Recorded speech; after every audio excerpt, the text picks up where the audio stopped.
When I'm always asked all the time about, or people even say it in their head, like, I'm going to take this class, I'm just going to get it over with, and that's all I need to do. So, why do I need to learn about public speaking? Well, it could be that you're training someone else, you're training a group of people, and the easiest way to do it, or the most efficient way to do it, is one to many. And if you think about it, the higher you go up a scale in any different job, the more you talk to others about that job and the less you physically do that job. So if you're physically doing it, sometimes you make money, or you always make money, less than the people who are supervising or talking about that company. Look at a CEO of any company, um, you know, Brazos in Amazon. He makes hundreds of millions of dollars a year, and he doesn't he doesn't pack one package for Amazon. I don't know that he's ever done that. Been online, worked it. So those are a lot of different reasons. Another reason what we share is that maybe information just needs to be up to date. Look at the coronavirus, the things that are going on there, and Dr. Fauci, among others, Vice President Pence and President Trump, and but you want to find out who gives accurate, up to date information. We went from no mask to mask to it is a problem in China, but it's not a problem here. When and where did we know about this, and our preparation and those types of things. But we get daily, maybe even hourly updates as more research happens throughout that. So we do need to share on a public speaking level. I'm just going to talk a little bit about the criteria, the types, the methods, and the principles of informative speaking. I'm going to try to do it fairly quickly and kind of get through it to help you guys get ready for your informative speech. So the different criteria, what are we graded by? What does it mean when we're doing public speaking? Well, is it accurate? Is it clear? And is it meaningful and interesting to your audience? Is it accurate? Do we know that this is up-to-date information that is quoted correctly? There's the different things we can talk about fake news is a big term that's used now, and sometimes I think fake news is something that whoever that one person is disagrees with. You want to find out where those sources are. There's all kinds of opinions out there, but they're not necessarily based on fact, or they're very loosely based on fact. So is it accurate? Is that information? It's not just do I agree with it, is it accurate? So that's one. You also want to make sure it's clear. So whatever you're talking about, you want to make sure that the people in your audience understand it. Are you using visual aids, using anything you can to make it clear and understandable to them? So is it clear, and is it meaningful and interesting? Doesn't mean it has to be to begin with. You have to find something that's meaningful and interesting to them, but how can you make it meaningful and interesting? One of the big things here is that if you feel passionate about it, you can share and be passionate about it. Nobody cared about coronavirus. Nobody really talked about Bill Gates 4 or 5 years ago was already talking about the possibility of a pandemic and what we needed to do to prepare. But nobody, even through SARS and some other things, there was some buildup, but we didn't have preparation. And now supply chain wasn't meaningful and interesting. May not still not be, but one of the reasons why is not necessarily we have a shortage of goods. Sometimes it's just a shortage of supply chain. It's not meant to have, even I was just looking at different webcams, and you go to Logitech and they are out of webcams because everybody's using a webcam now, and has, if they're doing any kind of business or something, they went out and purchased one. So is it meaningful and interesting? I never would have gotten involved in theater if Ron Winnegar hadn't talked to me about doing a play and offered me extra credit to do a play. Never done theater, never seen a show before I went to State Fair Community College in the 80s after I'd been out of the Army. So he made it meaningful and interesting to him because I could feel his passion in it, and I just wanted to check it out, and it completely changed my life. So those are the three criteria. The other thing, we talk about the different types, and I'm going to go through these one by one: ideas, concepts, objects. And I'm not going to go a whole lot through processes or procedures. Talk about people, and then about different events. And you should be working on the discussion board, some that were live for the presentation, have already got some of those things down, but include those ideas that you had in that discussion board, the informative speaking topics discussion board. So ideas or concepts, those are much more abstract than any of the others. Not necessarily hard to explain, but different ideas. Principles of communication. There's gender communication, basics about people and how we communicate with one another. There's different things as far as sociology is concerned. I know that was mentioned when we did this live through Zoom. That they talked about different types of theories of groups and why we gather together, whether it's by religious group or ideas or values or that type of thing. Different religions are all ideas or concepts.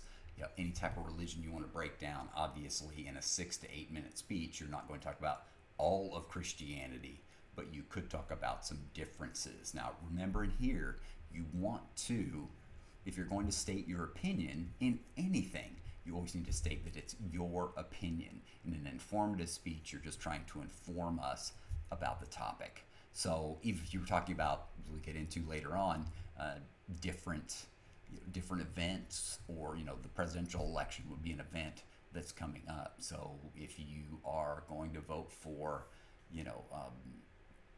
former Vice President Biden or current President Trump, you could talk about each one of those, but just give us the information that's from a very open, not necessarily take sides on one or the other. Now, persuasive, you could try to take sides, but you still want to back it up. You always want to back it up with evidence. So different parties of what, the Republican Party is, the Democratic Party, different, you talk about philosophies in education, psychology, anything in there. You could talk about, historical interpretations of a particular event, different film theories, stuff like that can be ideas or concepts. You want to share those with your audience. So that could be one. There's lots of different things there, and you can really do a Google search if you want to find lots of different ideas or concepts. So, future, what ideas or concepts, what will our home look like? What will online education look like? We're going through a massive change right now. What will the world look like after we come out of this pandemic? So there's all different kinds of ideas on what will change. It's not going to change overnight economically. How are we going to try to rebound from that? So ideas or concepts. The other thing you talk about is objects, and that's anything visible, tangible, or stable in form. So Mount Rushmore would be an object, obviously a huge object. Actually, the picture there, I know you can't see it very well. My daughter's in the middle, but she went to Japan for 6 weeks and did a language intensive course over Japanese in a student exchange, and actually met a young woman named Naomi, and she's from Italy. So Audrey got a chance to go for a month to Italy, and Naomi came for a month to Sedalia, Missouri. So she got to go to Rome, and Audrey got to go to Rome. Naomi got to come to Sedalia. We took her to Kansas City and took her to a couple of things, tried to get her involved as much as possible while she was here during that month. So we took some trips, but it's just kind of cool. Different objects could be, personal computers, cell phones, different countries you could talk about, or different landmarks. So there's all kinds of different things that you could discuss. The 9/11 Museum, I think someone mentioned in class the other day. So different objects you could discuss and talk about. And there's a lot of interesting stuff out there about different objects, all right? So not only objects, but you could talk about procedures or processes, which we've already discussed in class. Now, if you want to talk about something, and maybe it's about making a proper mask, or how you can help with the current crisis, that could be the pandemic, that could be, because there's all kinds of information out there. And we'll go back to information. What is the most current? Well, before it was don't wear a mask because you're taking it away from healthcare officials, and now it's please do wear a mask, somewhat to protect yourself, but really to as much as anything, protect others from us if you happen to have the coronavirus. So processes or procedures. I'm looking a lot into 3D printing, so I've talked to you a lot about that, but making things that might be able to help healthcare or people in general, that there's the supply chain just doesn't have enough of N95 masks. Well, I can't make an N95 mask. I have to have certain materials to make it, but what can I do to get at least some protection for people? I had someone talk about different levels of power, so that type of thing could also be in there too, but not a process or procedure. But you get the idea, all right? So processes or procedures. You could also talk about people. It could be someone famous, infamous, or just important to you. Biographical speech about someone, and they're usually in a chronological or a topical order. I'm not a big fan because it's not always accurate information, but different types of web searches. I have WikiLeaks in my head, but that's not it. But you can look up different people and you can find out how they put in a biography, that order. A lot of times it's chronological, but then it just may be the influences of that particular person. Maybe you talk a little bit about their history, and that's one of your points, and then their influences or their accomplishments could be another part of that particular speech. A lot of times it's chronological. So the person in that picture right there is actually, his name is Hugh Laurie. He's a British actor who does a great American accent because he's famous for House MD, which is where that picture is from, his TV series. And he's gone on, and now I think he's doing a TV show now on HBO, Avenue 5 or something like that. It's not exactly the title, but it's about a cruise spaceship that has an accident, and they've hired an actor to act like he's the captain, and that's Hugh Laurie's character. But the engineer is killed on he was out repairing something on the cruise ship, and when he did, he was killed. And now they've got an actor looking for them to be the one that can get them out of this crisis when he doesn't know anything about being a captain, so kind of faking it. You could talk about well-known figures, Martin Luther King, Winston Churchill, different presidents that we've had, President Roosevelt. You talk about President Trump before he became president, and his business career, anything like that. You could talk about one person that I'm always fascinated by, that I think was maybe not the greatest president, that's up for debate, but an incredible person, which is Jimmy Carter. He's 96 or 97 as we speak, and he still goes out and works for Habitat for Humanity, building homes. So incredible people that are out there. It could be someone infamous too. It could be a serial killer. We all have a morbid. I watch Mindhunters, which is a series, some loosely based on history about the FBI and how they started to profile different serial killers just to find out ways to capture them. So different people can be one. It could be someone important to you. Maybe it's your grandfather or a teacher or something like that. Had a weird incident. It wasn't really weird, but it just kind of freaked me out just a little. In fact, I've got the picture right here. I just found it yesterday. But they were showing, I think you can see it very well on here, but they were showing this picture. And that's a picture of my grandfather in the 1970s. And someone was doing a PowerPoint slide, and that's the first slide that came up. And it's like, that's my grandpa. And started talking a little bit. They actually went out and interviewed my wife and some other people there, and got that picture from my ex-wife, and talked about me. I was a little bit, I don't get shocked very often, but I was a little bit dumbfounded when that person did that. But different people you can talk about in your life, famous, infamous, or just important to you. But my grandfather I could talk about for hours, and I have talked about different things about him. So people could be another one. Events, things that have happened, are happening, or will happen in the future. When you're talking about different events, it could be, in my lifetime, the Challenger explosion, Most of you were very, very young, so may not don't remember it, but you've had people because you may have been born after the event in 9/11. But talking about 9/11 could be something. A lot of us know the basics, but can you bring something in there that's personal?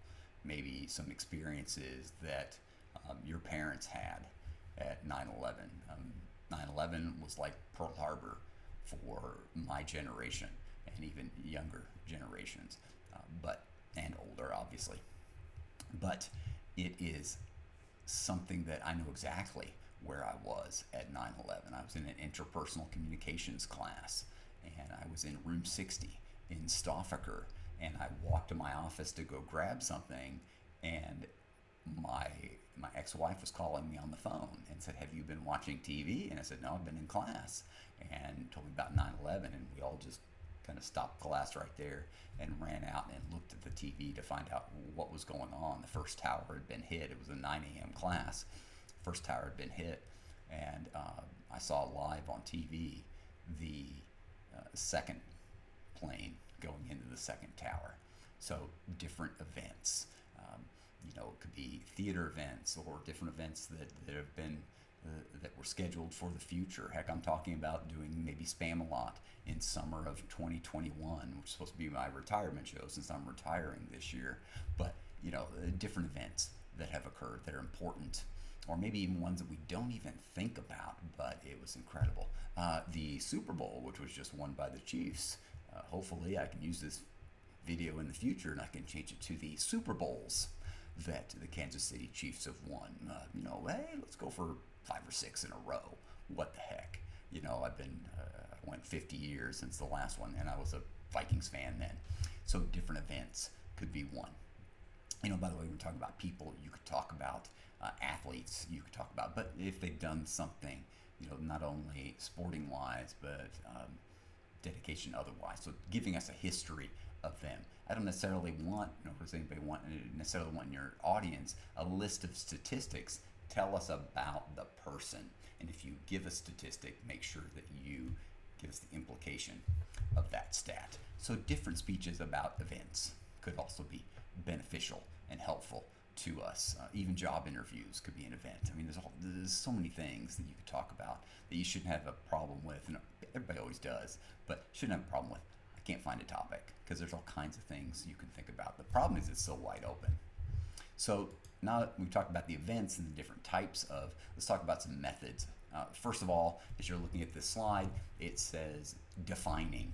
So how do you explain words or phrases that you use in your speech that maybe be unfamiliar to your audience? So how do you define it? Well, you can inform your audience. You quote a dictionary, although that's not very exciting, and you probably want to use something else in combination with that.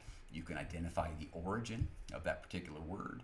You can put a definition in your own words because the English language is incredibly complicated and one word can mean thousands of different things.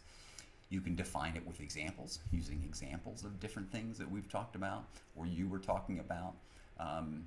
You can use an operational definition. How do we use it every day in real life? Think about the complexity and the audience's knowledge. I was a graduate assistant, and when I was teaching public speaking class, and we had a guy who went by Derek. He was from Taiwan, and he would come in super nice guy. I loved Derek, but Derek would come in every day, and he would come up with a different phrase or slang that we would use here in the Midwest that we had to define because he was a major in English. So he knew more probably about English than we did, native English speakers. But he was trying to figure out different colloquialisms or things that we talk about throughout. So how do you define it? Is one way. Don't just rely on a dictionary definition. Describing, it's really a cool way, as you kind of see on that slide, of describing something, and it could be an event that you're talking about. You could use the who, what, where, when, and why type of philosophy, and that could even be your structure for the speech. If you're talking about an event or any type of speech, but who is the subject that you're talking about? What is the process, the place, the idea that you want to discuss? Where and when did that event take place? And why did it happen? And why is it important to the audience? We don't necessarily think about that, but why should it be important? And then the last method, ways that we can inform our audience, are narrating or telling a story as we're talking about it. So you can put things in stories, and that story should have a point, an objective, a moral, or even a punchline in there. Use enough detail. The things that makes these speeches different is the type of detail that you include in there, and your personalization, how you make it meaningful to them. So that's the different methods then: defining it, describing it, narrating it, telling a story throughout there. So I'm going to try to do this pretty quickly, but run through the different types or principles of informing. Now, first principle is relating it to your audience. How does it relate to your audience? How do you do anything with it? Because you don't know. You got to relate it. If it doesn't pertain to me, then I'm probably not going to listen. And I'm a little bit older, so more things I feel like pertain to me. But how does it pertain? Do you give us some motivation to listen? Why should we listen to this? And that goes back to relating it to. You build in redundancy, repetition. Anybody who's had a child or remembers your mother or father or someone telling you to clean your room. Some, you could tell only once. I believe that's the perfect child, and I haven't seen one of those ever. But you tell them once and they do it. It's amazing. But others of us that have normal kids, or we were a normal kid, we had to be told every week, or you had to tell your kids every day, every week, whatever it was. And maybe eventually it would become habit, but who knows? Maybe it never did. But you have to build in transitions, you have to build in previews and reviews. Build on simple ideas rather than complex, and I don't mean necessarily dumb it down, but what I do mean is you can talk about a complicated subject, but you need to talk about it, think about your audience in simple terms. I had a guy that wanted to talk about a video game, and it's okay, but rarely do I find someone talking about a particular video game that makes it relevant for everybody. And then I could sit here and talk about theater forever, but I have to think about it as someone who's maybe never seen a production in their life and doesn't find it relevant. I could talk about different acting techniques, but I don't want to go in too much into the detail. If you're talking about a video game, you could talk about. I've had people talk to me about video games and speeches, and like some of them I'd never heard of, some obscure game, and they get into these, the minutia of all these details in it, and I'm like, you lost me in there somewhere. I don't understand it anymore, and you tend to your audience will turn that off. If you really want someone to understand something or want even to participate in it later on, you need to make sure that it's built on simple ideas. Give us some of the basics. Don't get too detailed in it in a 6 to 8 minute speech. And then organize it in a logical manner, whether it's chronological, topical, based on topics. You could talk about it, in a cause effect type of outline, but you remember English class, those different things you can talk about. So you organize it in a logical manner. Then you also use connective phrases, which I just did. I just said you could talk about it in a logical manner, but you also need to make sure that you use connective phrases, transitions in between main points, from your introduction into your body, from the body into your conclusion. And you want to make sure you want to reinforce key ideas verbally. And hopefully I did one right there, was that reinforce, where you put emphasis on it, where you look more excited about something. And it's hard because you want to take away who you really are, but you really want to reinforce those verbally. As you're saying things, you want to reinforce them, and you say this is really important, or this is on the test, whatever you want to do. Then you reinforce. I kind of got into that a little early, but non-verbally, you want to use inflection. You want to use body language to say that this is something that should be really important to us. You also want to pace the information flow. You don't want to cram a whole lot into a 6 to 8 minute speech because we're not going to get much of it. It's not about throwing as much as you can up on the wall and then hope some of it sticks. And people do that with visual aids all the time. But you want to pace it so it goes through. I've been a student, you are a student, but we've all been through these things where sometimes you have, let's say you have a midterm, and on the midterm it's supposed to be 10 chapters, and you are at week 7 where you've got a test in a week and you've only gone through 3 chapters or 4 chapters or 5, and then you're cramming the rest in to try to get them all in there instead of pacing that information flow. And then the last principle there is relate old to new. Relate old information that people know or known to unknown, and then create new information. It's the way we learn as human beings. You had to crawl before you could stand. You had to stand before you could walk. You had to walk before you could run. All those things kind of built on a principle that we learned before.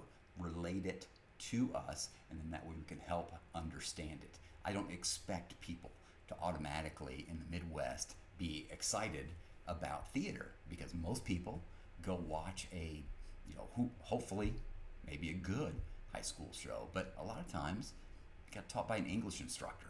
You never have a music class taught by a math instructor, but you do here. You a lot of times, so it may not be good, so you automatically assume that it's Shakespeare. That's all theater. There are billions of plays out there that are a lot different than Shakespeare. So you want to relate old to new. All right. So with the principles of informing, we've talked a little bit about the criteria, types, and methods, and then the principles there. I want to kind of end this discussion with a talk about your informative speech. Now, it'll be coming up, and I'll set the due date up there. I think I originally set it as the 16th, but I think I'm going to do it the following week. That we can, so I just got interrupted by a text message, but we'll probably set it up the following week after the 16th. So that, I think it's the 21st, I believe, is the next date. But we'll do it a little bit different. I'll have you sign up for a time on the 21st, and I'll go back and put in a sign-up sheet, and you will do a spreadsheet, and you'll sign up for a time, 9 to 10, 10 to 11 on that particular day, and you'll have an audience of 4 or 5 people that will be in Zoom at the same time. So, different type, the criteria then for the informative speech is it's a 6 to 8 minute speech. That's the time limit, 6 to 8 minutes. I'd shoot for 7. Make sure you rehearse, do all the things that you would in a normal speech. Ideally, you could have someone record it for you. If you want to use something like I'm using Prezi Video right now, if you want to use Prezi Video, and all I did with this was import a PowerPoint and used it here, and some of these things like this here, I just typed it in physically, and you can import pictures, videos, all kinds of different things. But you make sure you've done 6 to 8 minutes, keep it around 7, and you stand up when you perform your speech like you would a normal presentation, and put the video in where we can see at least from the torso up, you giving this presentation and doing it like you would in a normal public speaking situation. All right, outline is required, typed outline. It'll be due 2 class periods or at least 1 class period before your speech. And you want visual aids. So the visual aids could be like this stuff that you're seeing off to the side here. That could be part of it. If you want to use actual objects or posters or anything like that, you can do that as well. We've talked about visual aids, but use visual aids to help your audience understand. And then you have to at least have 3 outside sources minimum from credible sources. All right. So hopefully you've already done the fake news game that's available online, and it's helped you determine some sources. I think the good thing about that is once you look at it and you get the idea, it's all logical, but people don't tend to look at the source or look at the actual article and look for different things that could show that it's not a good source or it is a good source. So those are the three types that are, the three, you need to have three sources in there for your particular speech. I really hope this has been beneficial. I hope it will help you on your informative speech. I'll be doing more of these throughout the semester to kind of give you the basics and maybe just reinforce the book. Make sure that you are keeping up with your online assignments. There's an informative speech discussion board about topics. Make sure you've done that, and there are others, and we'll talk about delivery next time. All right, thanks guys. Hope you're doing well. Please stay safe, and I'll see you next time.